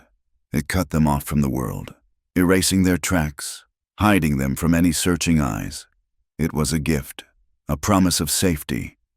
That evening, the cabin was cozier than ever. A blizzard was blowing outside, the wind howling around the eaves. But inside, the fire in the hearth burned bright and hot. The soup was thick. The bread she'd learned to bake was warm. The small, rough-hewn room was filled with a sense of peace so profound it was almost dreamlike.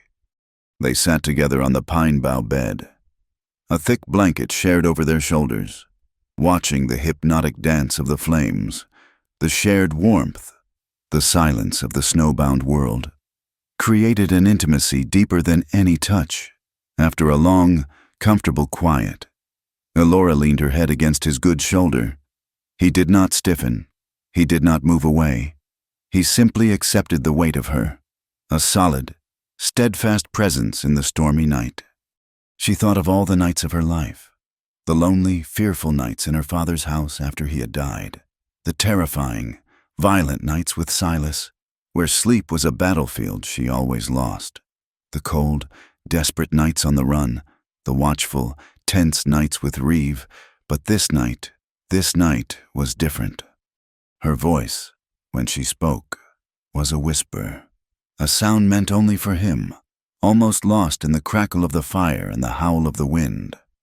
I've never known a peaceful night in a man's arms. It was the last, darkest secret of her soul, the core of the wound Silas had left her with. It was an admission of a hurt so deep it had shaped her entire world. She felt him stiffen slightly, not with rejection, but with a kind of pained understanding. She had not just been hurt. She had been denied the most basic of human comforts, the feeling of being safe with another person. He did not reply with words. Words were not his way. Instead, his good arm, the left one, came around her shoulders, pulling her closer to his side. It was not a gesture of passion, but of pure, simple shelter, a wing being extended to cover something fragile. He rested his cheek against the top of her head, and there they sat, two fugitives, two broken souls, hiding from the world in a storm. finding in each other the one thing they had both thought was lost forever, a safe harbor. His words, and the simple, profound shelter of his arm, were a balm on a wound she hadn't known was still bleeding. In the nights that followed, Elora did not dream of Silas. She did not dream of the man in the canyon. She slept a deep, dreamless, and peaceful sleep, the kind she had thought was lost to her forever. The cabin, their small, hard-won sanctuary, became a crucible where two broken lives were slowly being forged into something new, something whole. Winter settled into the valley not as an enemy, but as a quiet guardian. The snow piled deep, a soft, white wall that cut them off from the world and its dangers. Their days fell into a simple, peaceful rhythm, dictated by the sun and the needs of survival. Reeves' shoulder healed, the ugly wound closing into another scar to add to his collection. With his strength returned, he worked with a silent, tireless energy, the sound of his axe ringing through the crisp, cold air as he chopped wood for their fire was the valley's heartbeat. He taught her how to track in the snow, how to read the stories left by a passing fox or a foraging deer. He was a patient teacher, his voice low and steady, his scarred hands gentle as he guided hers. Elora, in turn, brought life to the bare, masculine world of the cabin. She had a knack for making a home. She found a stash of old flour and cornmeal in the shed, and the cabin was soon filled with the warm, comforting smell of baking bread. She mended their worn clothes with a needle she had fashioned from a sharpened bone and thread unraveled from a piece of canvas. She learned to move around the small space with an unrehearsed grace, her presence a soft, warm light that seemed to chase the lingering shadows from the corners. The most profound change was in their silence. It had transformed. What had once been a chasm of caution and fear was now a comfortable, shared space. They could sit for an hour by the fire, he sharpening his knife, she mending a tear in his shirt, without a single word passing between them. Yet the air would be thick with communication, a shared glance, a small smile, the simple, quiet knowledge of the other's presence. It was a language more eloquent than any words. And when they did speak, the words came more easily. Reeve began to unlatch the doors to his past, not all at once, but one by one, letting small slivers of light into the darkness. He told her of a life as a soldier in a war that had soured him on causes and commands. He spoke of a betrayal by a man he had called a friend, a betrayal that had sent him on the run, a fugitive from a lie he could not outrun. He spoke not with self-pity, but with a flat, weary acceptance. He was a man who had made his peace with being alone, or so he had thought. As he spoke, Elora saw the man behind the scars. She saw the fundamental decency that had been buried under layers of hardship and mistrust. She saw a man who had been hurt so badly that he had tried to cut himself off from the world, only to find the world, in the form of a half-frozen girl, had stumbled right into his fire. One afternoon, the relentless gray sky of winter broke. The sun came out, weak but brilliant, turning the snow-covered valley into a breathtaking vista of glittering diamonds. The air was sharp and so clean it was a pleasure to breathe. After being cooped up in the cabin for days, they stood together on the small, rickety porch, blinking in the unexpected brightness. The world was new-washed, pristine, a blank page waiting for a new story to be written. Reeve leaned against a porch post, his good shoulder resting against the wood. His face turned to the sun. The light softened the hard lines of his face, and in that moment, he looked younger, more peaceful than she had ever seen him. She stood beside him, not touching, but close enough to feel the warmth of his body. They stood in a comfortable silence for a long time, simply watching the slow, silent fall of tiny ice crystals from the pine boughs, each one catching the light like a falling star. This, she thought, was peace. This quiet moment, this shared view, this man. A feeling swelled in her chest, a feeling so large and warm and powerful, it felt like it might break her open. It was a complex and beautiful tapestry woven from threads of gratitude, of companionship, of a deep and abiding affection that had grown, sight unseen, like a stubborn wildflower in the harshest of soil. It was a feeling for which she had no name, but she knew, with an unshakable certainty, that it was the most real and precious thing she had ever known. She had to tell him. She could not speak the true, deep name of the feeling in her heart. It was too new, too fragile, too big for words. But she had to say something. She had to bridge this last, small gap between them. She turned to him, the sunlight caught in her hair, turning it to a halo of spun gold. He turned his head to look at her, and his breath caught. Her face, no longer pale with fear or smudged with the dirt of the trail, was luminous.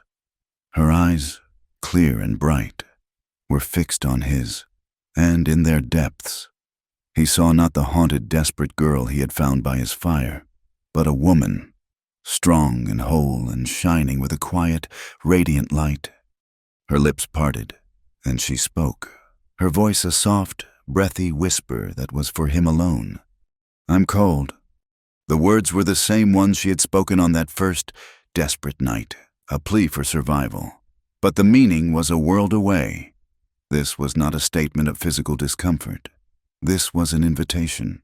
It was a declaration of need, yes, but not the need of a victim. It was the need of a heart reaching for its other half. Her eyes, glistening with a moisture that was not from the cold, held his full of a brave and hopeful vulnerability. It was a question, a prayer, and a promise, all wrapped in two simple words.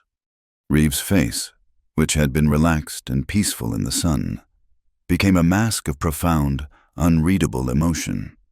He looked at her for a long, heart-stopping moment, his gray eyes searching hers.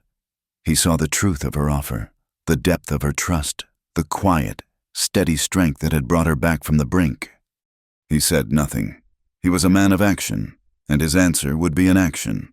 He pushed himself off the post, turned, and went back into the cabin.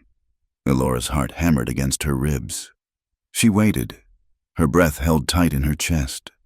He returned a moment later with his bedroll. He laid it on the floor of the cabin, just inside the doorway where a patch of sunlight fell, turning the rough floorboards to gold. He untied the leather straps and, with a single, familiar motion, he pushed the heavy layers of canvas and wool to one side. He created the opening, the nest of warmth. Then he straightened up and looked at her, his face solemn, his eyes waiting. He had answered her invitation with his own. She stepped across the threshold, out of the cold, bright world and into the warm, dim cabin. She walked to the bedroll, but she did not kneel. She walked past it, to him. She stopped directly in front of him, so close she had to tilt her head back to look into his eyes. And then she did what she had been dreaming of doing for weeks. She raised her hands and slid them around his back, her fingers spreading wide against the solid, warm muscle. She pressed herself against him, her cheek resting on the rough, clean wool of his shirt, right over his heart. She could feel its steady, powerful beat, a rhythm that was as strong and true as the man himself. She wrapped her arms around him and held on. It was not the desperate clutch of a drowning woman.